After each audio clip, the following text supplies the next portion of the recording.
You are listening to Processing Trauma Out Loud, conversations about trauma and healing from two women who are doing the work.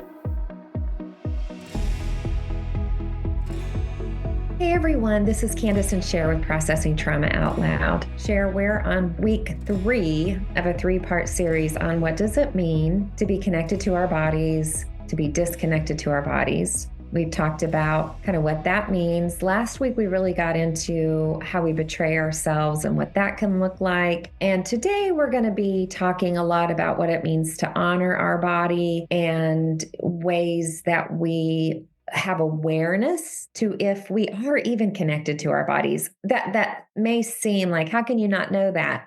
But we know that it's very real that we are disconnected to our bodies and we don't even know it.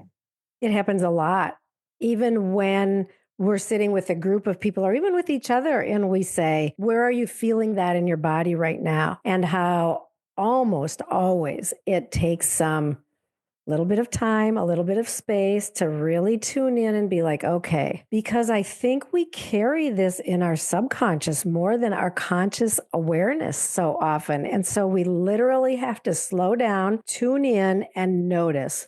Where am I feeling it? What am I feeling? And where am I feeling it in my body? Well, we talked about some different ways that you and I both are intentional in how we slow down to be connected to our bodies. And so I'm just curious, do you want to share a little bit of what that journey's been like for you? And I kind of want to know, what difference does it make for you? It has been a journey, and it has been an intentional journey. And I think as it really seemed for me to correspond a lot to, as I got to know my parts, and we've talked about the whole IFS model and identifying our parts and getting to know our little girl and our various little girls or teenage girl, as I have gotten to know them and became aware consciously that one of my parts in particular would cause pain in my neck to get my attention. And so I started to really tune in often to what am I feeling in my body. And for me, I have a few practices that I do that have been really helpful. And I'll go into that in a second. But I started to tune in particularly because I didn't want to keep having this pain all the time. And so the more that I could become aware of, oh, my neck is hurting. I wonder what caused this part to become dysregulated. And so then I would tune in and I would begin to go kind of down that trail to see if I could identify what the trigger was. Mm-hmm. And so this aspect of tuning into my body has been pretty much focused on eliminating pain or trying to reduce pain that I have felt in my body. And I will just say, and you know that this is true, Kandace, I have had chronic pain for most of my life, and I feel the least amount of pain right now than I have ever felt in my whole life. Mm-hmm. And that is just remarkable to me because most of the people at my age are increasing their levels of pain. I actually have days when I have no pain, and it is such a blessing. And I will say, I believe absolutely it correlates to me learning how to honor my body. Mm-hmm. And so one of the things that I do, and as you said, we want to just give some very specific examples of what we do. One of the things that I do is just intentionally slow down. And whether I'm sitting in my chair or driving my car or going for a walk or whatever, but really trying to notice, what am I feeling in my body? Is there pain anywhere? Where is the pain? And then the other thing that has been something that I've become very aware of is how often I feel trembling in my body that now I have learned really correlates to levels of anxiety. And so when I tune into that also and discover what's going on that is kind of behind that, it can help me then. I'll go through some kind of rituals of breathing, or I have a few little practices that I do that can help reduce the level of anxiety that I feel in my body. Yeah. Those are a couple of things that come to my mind.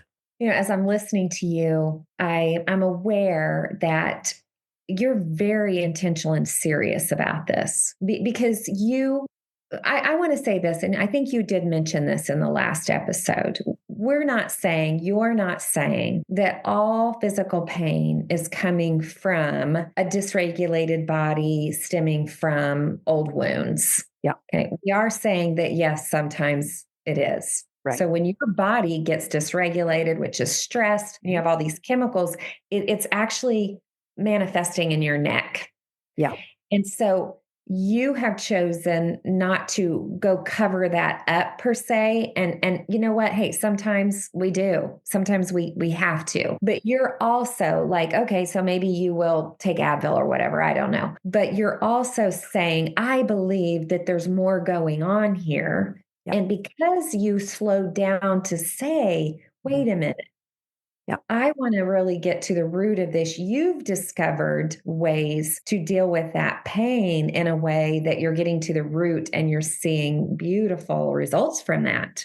Absolutely. I literally used to take painkillers 2 or 3 or 4 times a day. Mm-hmm. And I generally do not take painkillers anymore. It's very rare that I will take a painkiller now, because when I notice that I have pain, I become an investigator and I listen to my body. I go to my parts and I look for the moments that some kind of dysregulation happened. And we've talked about this so often, but I want to just mention that we can get dysregulated from a smell. Mm-hmm. We can get dysregulated from a tone of voice. We can get dysregulated by listening to a podcast and somebody uses a particular word or a phrase or an example. Or we can get dysregulated because there's a very loud noise that happens outside of our window that triggers a memory that maybe we're not even consciously aware of. So things usually that cause us to get dysregulated are triggering something in our subconscious. Then if we can become aware of the pain or whatever is the red flag that's waving, when we can become aware and then track it back, if we take that time to slow down and listen, I have discovered that my body will let me know what happened. And then when I become aware of what it was that happened, then I can bring care. Mm-hmm. And usually it's to my younger self that got scared in some way. And then when I can bring care there and just slow things down, take some breaths, it's pretty amazing how very, very often the pain in my body I've seen it with you. Within 5 minutes or 15 minutes or 30 minutes, the pain will literally be gone or greatly reduced. Yeah, I've witnessed that with you. And, I want to just take a minute and say, okay, so dysregulation often comes with the feeling of fear, mm-hmm. shame, threat. It's what brings up our defenses, our protector parts. And so that is going to look different for everybody according to the particularities of their stories. So I know most of our listeners understand that, but for some reason, if there's just someone new, like this is what dysregulation does. It causes us to be on high alert and we usually will have those protector parts show up. But for me, one thing that I've been more intentionally practicing in the last few years is there's something about me just getting horizontal. Like I'll either lay on my couch or I'll lay on my bed and I will just say, I'm listening. I'm here. Like it's just a very preemptive practice that I do. I don't do that just because I'm dysregulated. I create space to do that, to just check in with myself. Now, I can do that when I'm dysregulated. The other thing that we talked about, exercise makes me realize I feel more connected to my body. But you know what? Even in my exercise, I'm being more intentional to notice how my body feels when I'm exercising. It's so funny because, okay, so I sometimes have a hard time. So I'm meeting with a trainer one day a week and I have a hard time. Okay, you got to do the move right, have the correct form. You have to breathe right. And then I have to count how many reps. This feels very challenging for me. So I've told my trainer, listen, I will focus on doing the move right and I will focus on breathing, but you've got to let me know how many reps. Yep. Good. And so, but there's something that is very good for me in that space to just become that aware of my Yeah. body because I've been so disconnected from it. And I even love the way that you are asking for help. And this is another thing that you and I do a lot. If we're dysregulated or we have pain, or we'll call each other. And just through conversation and asking a few questions, we help each other honor our bodies. Sometimes we'll say to each other, wow, can you just slow down for a while? Can you lay down? Can you take some time? And, I think we do need community is so important. And so we really help each other a lot to tune into our body, just like what you're doing with your trainer, but, Yes. different. Yeah. Yeah. I want to talk about one more thing before we close out here. It's this honoring our body in the context of safe and healthy relationships. Now, I've heard this said before and I agree with it. Some people have a tendency to stay too long in a conflict, and some people have a tendency to leave too soon. Okay. So we're really looking at anxious attachment or avoidant attachment. So the anxiously attached person will not be listening to their body because they're in high levels of stress to need that interaction and that connection, even if it's causing pain and suffering. And the avoidant person, they'll be in high levels of stress to need to get away to find a level of safety in their bodies. Okay. But I want to say that this is a very beautiful thing to be intentional about, is start to become aware of what is your window of tolerance. Are you staying too long? Or are you leaving too soon? No shame in either response. I'm not going to turn this into a coaching session, but this is what our coaching sessions entail. We help each other and other women and ourselves know how to grow that window of tolerance to maybe leave a little bit sooner or maybe be able to stay a little bit longer. That's honoring our body.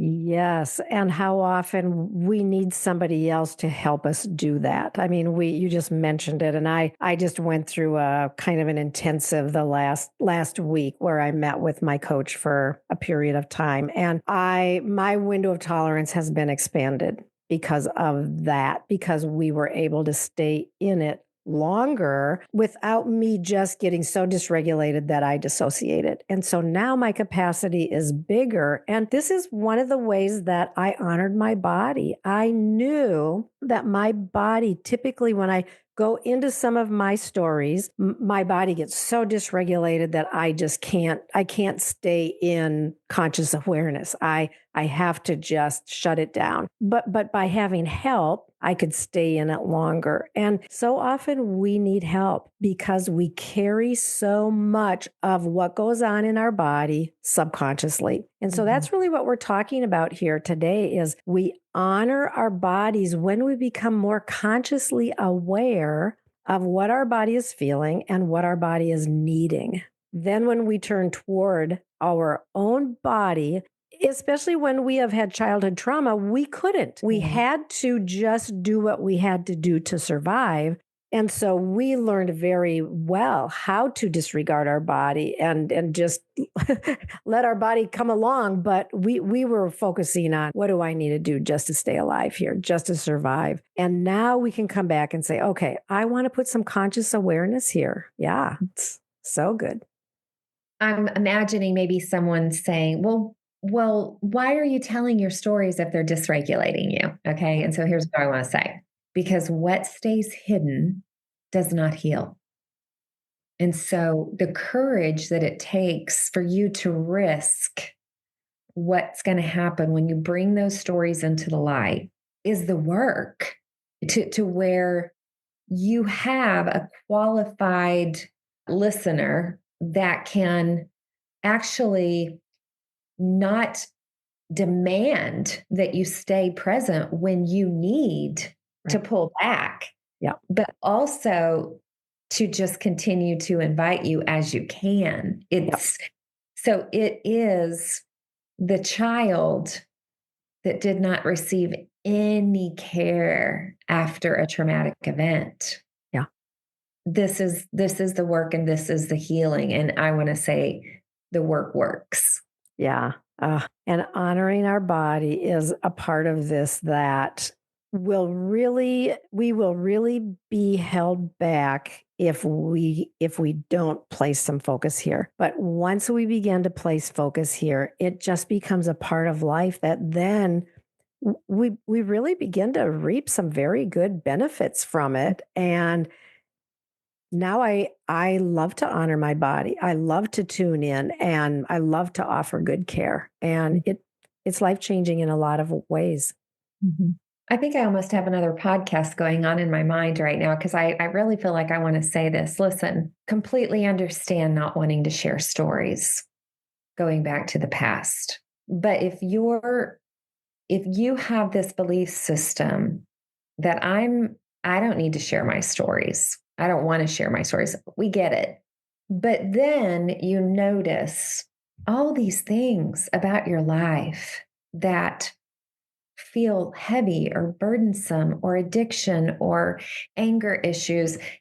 So this is untold stories coming out sideways. Yeah. And I just, I almost want to cry right now because I'm not shaming anyone for being there. I've been there. Yeah. But there is no freedom until something is brought into the light. Yeah. And not just a light that looks like a light. We're talking about the light of powerful love, transforming love. Mm-hmm. Yeah. Yeah. It's absolutely true, Kandace. And it is, as we have said so many times, the most life-changing thing that we have experienced in our pretty long lives has been when we are able to expose our deepest places of shame to eyes of love that just stay with us and usher us through. And it's amazing and beautiful and healing and so much of what our body, soul, and spirit absolutely longs for. Yeah. Oh, so good. I have to say I chuckled there because I like the way you said our pretty long lives. We're getting old.